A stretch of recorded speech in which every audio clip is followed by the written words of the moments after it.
Hello guys! Share ko lang ang resort na pinagtausan ng Grand Reunion ng pamilya ni Habi sa Bicol na ginanap last June 29. Ito ay ang Villa Casiano Resort na matatagpuan sa Mangiring, Calabanga, Camarines Sur. Hindi ko man totally na videohan ang buong lugar pero masasabi kong maganda dito. Malawak ang space at perfect sa lahat ng events.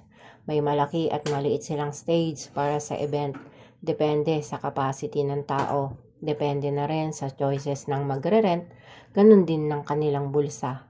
May dalawa silang swimming pool at mga rooms para sa gustong mag-overnight. Last year, dito din ginanap ang Grand Reunion ng pamilya nila Habi, which is kami ang naging host noon. Limited lang ang space na occupied namin. Sa maliit lang na stage at isang pool lang ang pwedeng gamitin.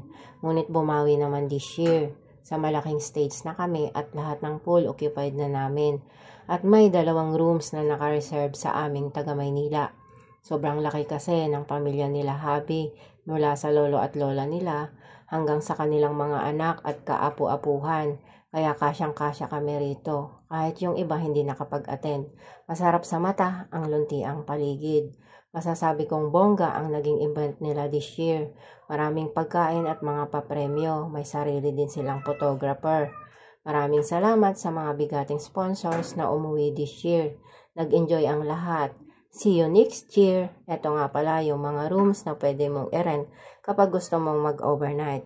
Yun lamang po. Maraming salamat sa panonood.